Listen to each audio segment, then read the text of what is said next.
तो आह्वान करूंगा जमुई की जनता जो है कि ऐसे उम्मीदवार जो उपेंद्र रविदास हैं बीएसपी के टिकट पे चुनाव लड़ रहे हैं और 2019 के लोकसभा चुनाव में 11 तारीख को जो प्रथम चरण का मतदान है, इनको समर्थन करें, इन्हीं को वोट करें।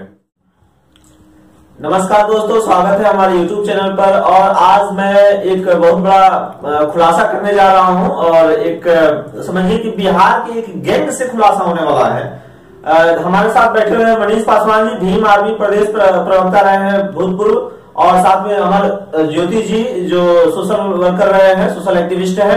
और हम लोग आज जमुई पहुंचे हुए हैं और ये लोग भी रात को जमुई पहुंचे। और देखिए वजह क्या है जमुई आने का, उसके बारे में हम इन लोगों से बात करेंगे।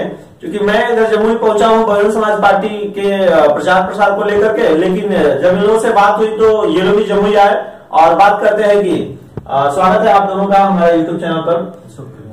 सबसे पहले मनीष पासवान जी, आपसे मैं जानना चाहूंगा जमुई आने का आपका मुख्य उद्देश्य क्या है?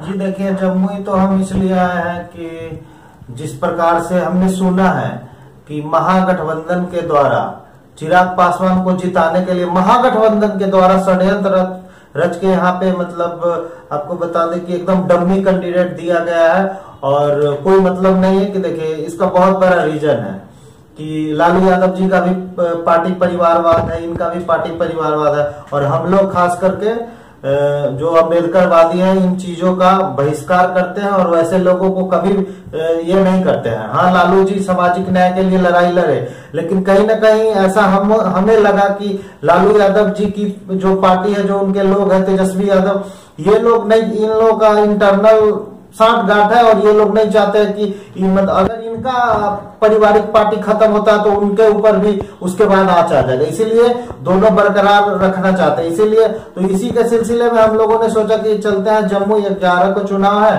तो पता करते हैं वहाँ के लोगों का क्या मनसा है।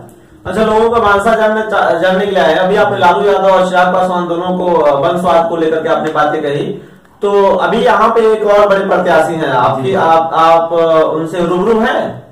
बहुजन समाज पार्टी देश की बहुजनों की राष्ट्रीय पार्टी है और उपेंद्र रविदास जी वो संघर्ष करके आगे बढ़े, हमारे समाज के बहुत बड़े बिजनेसमैन हैं, वो भली भांति उनसे हम वाकिफ हैं और वो चुनाव लड़ रहे हैं। बहुत अच्छी बात है, मजबूती से चुनाव लड़ रहे हैं। हम लोग उनका समर्थन करते हैं, लड़े चुनाव तो लड़ रहे हैं। जी, आप अपने टीम की तरफ से? जी, हम लोग उनका समर्थन करते हैं, बिल्कुल समर्थन करते हैं। ऐसे संघर्षशील युवा को ही हम लोग समर्थन करते हैं। बिल्कुल। अभी आपने सुना मनीष पासवान जी ने स्पष्ट तौर पे कहा कि उपेंद्र रविदास को हम लोग समर्थन करते हैं। जमुई वासियों से ये एक अपील ये कर रहे हैं कि उपेंद्र रविदास को आप सपोर्ट करें, बहुजन समाज पार्टी को मजबूत करें। अमर ज्योति जी से भी मैं जानना चाहूंगा इसी मुद्दे पर कि उपेंद्र रविदास जी को सपोर्ट करना भीम आर्मी के लिए और या फिर बहुजन समाज के लोगों के लिए कहाँ तक सही है?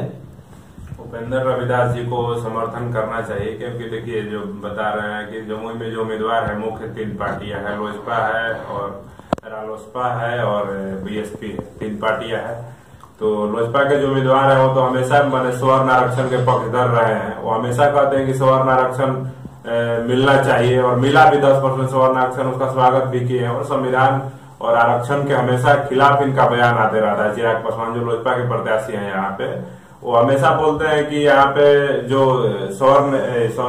जो दलित मतलब कि संपन्न हो गए हैं उनको आरक्षण छोड़ देना चाहिए और खुद ही वो आरक्षित सीट से चुनाव लड़ रहे हैं। इससे बड़ी दुखद बात क्या होगी? दलित समाज को सोचना और समझना चाहिए कि आरक्षित सीट पे जब वैसे व्यक्ति चुनाव लड़ते हैं जो कहते हैं कि संपन्न दलितों को आरक्षण छोड़ देना चाहिए, तो सबसे बताइए हमें पूरे देश में हमें तो नहीं लगता है कि चिराग पासवान से ज्यादा कोई अमीर होगा पूरे भारत में दलित में कोई भी, क्योंकि जिनके नाम पे चुनावी हलफनामे में 5 कंपनी है।